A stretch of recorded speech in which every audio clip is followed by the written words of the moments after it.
partir de esa posición admitimos el carácter falible del magistrado, es decir, el magistrado susceptible de error, ¿no? Y sustentamos esta posición basado en el mandato constitucional que consagra un principio fundamental que es la unidad de la función jurisdiccional y el principio de la doble instancia.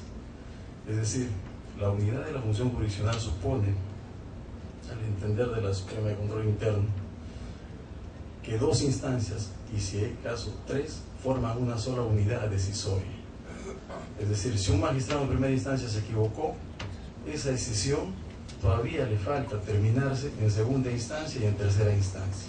Si en segunda instancia se corrige por la unidad de la función jurisdiccional, ese hecho que inicialmente, partiendo del principio de licitud, fue corregido, ese error fue corregido, creemos que ya no hubo irregularidad. Esa es nuestra concepción.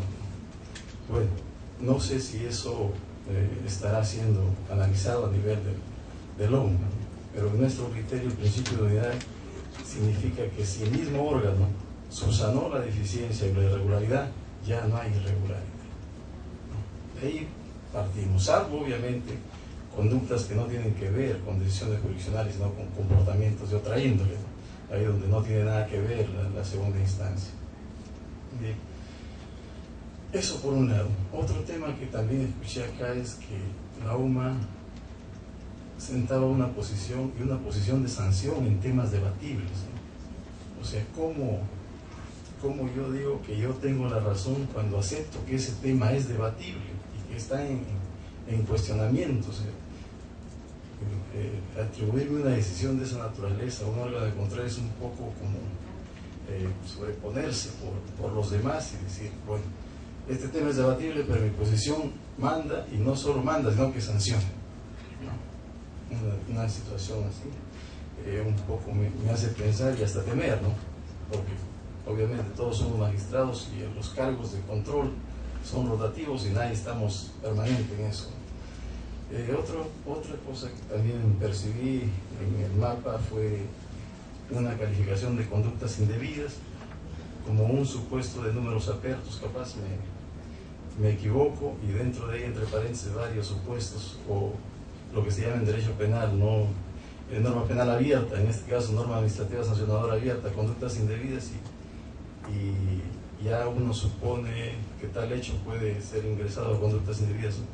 Quizás sería un poco transgredir el principio de legalidad de la imputación administrativa. ¿No sería quizás preferible establecer un marco reglamentario de las conductas típicas pasibles de sanción, para no engrosar todo lo que el control considera indebido dentro de este marco, ¿no? O sea, hasta dónde podemos meter cualquier conducta que el órgano considere indebida dentro de este marco. Y finalmente, para no ser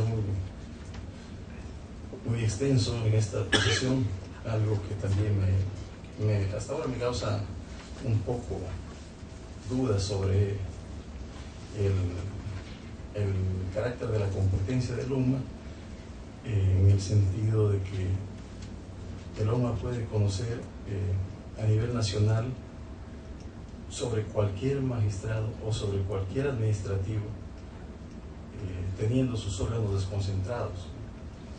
Es decir, ahora que son las ODEIMAS, ante la ODEIMA alguien puede ir a denunciar a un juez de primera instancia, pero otro señor dice, no, yo no voy a la ODEIMA, voy al OMA, y viene al OMA, y el OMA también asume conocimiento con otro que es del mismo rango que el que también está conociendo el ODEIMA, ¿no?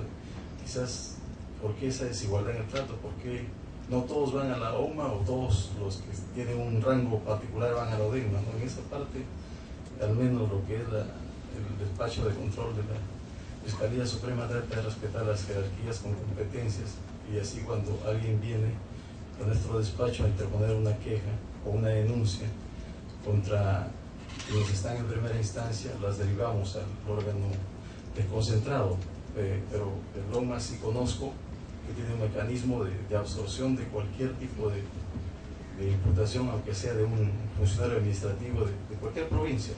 O sea, lo asume la competencia.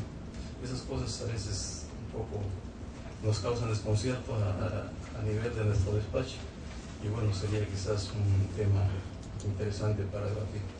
Eso es todo, gracias.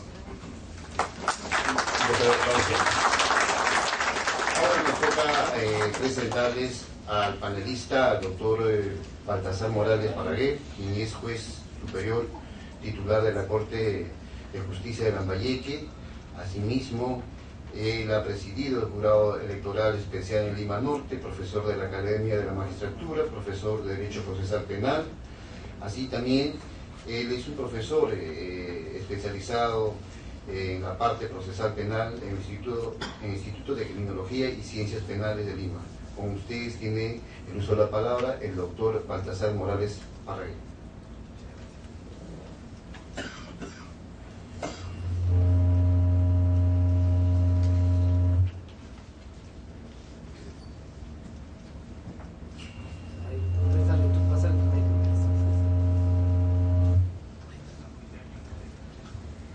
Muy buenas tardes, señor doctor Max Cárdenas, doctor Edmundo Peláez, doctor Efraín Anaya. Gracias por la invitación que hace el Consejo Nacional de la Magistratura y por abrir este espacio en el que resulta bastante saludable que entre los magistrados tengamos que debatir algunos criterios, no por siempre a veces uniformes, pero que es bueno cuando hay la intención de dialogar, incluso hasta discrepando, ¿no? Eso es algo interesante. Bueno, respecto al tema que hoy día sobre las modalidades de inconducta funcional, habría que precisar, en primer lugar, que hay inconductas, y de estas inconductas tenemos las famosas malas prácticas o pequeños actos de corrupción que a veces son tolerables, son tolerados por nosotros. Tenemos la mediana corrupción, que es menor, y la gran corrupción, que es ínfima, pero que existe. Estas inconductas se diferencian del error en que incurre el magistrado, que puede ser corregido, subsanado, pero que en estas malas prácticas no podemos esperar que el superior lo corrija, porque a veces el daño es irreparable.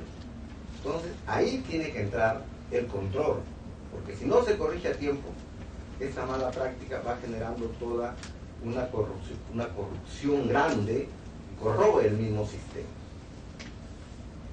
También hay que hacer algunas precisiones, porque cuando se habla de actos de corrupción parece que estuviéramos en una reunión donde hablamos de los gángsters, y da la apariencia de que todos los jueces fuéramos gángsters, y no es así. Hay que precisar, los actos de corrupción en el Poder Judicial son actos aislados, su porcentaje es reducido, pero dan la impresión que fueran un comportamiento general en todos los procesos judiciales, porque de por siempre, promedio, hay dinero en estos actos, cuyas sumas van de $1.000 a $500.000, y eso es lo que nosotros, pienso, nos preocupa en esta exposición, ¿no? Centrar en los grandes actos de corrupción. Los magistrados en el Poder Judicial, en su generalidad, somos magistrados honestos. Solo hay un ínfimo porcentaje, yo estimo en 1%, que son los que podríamos ubicar por las mismas exposición que ha hecho el doctor Hurtado, los que están en actos de corrupción, donde se ve el direccionamiento de la corrupción a estas prácticas grandes de corrupción. Pero estos actos, pese a ser mínimos, cuando son descubiertos y publicitados, dan la imagen de que todos los jueces, y todo el sistema judicial es corrupto. Entonces, eso hay que precisar.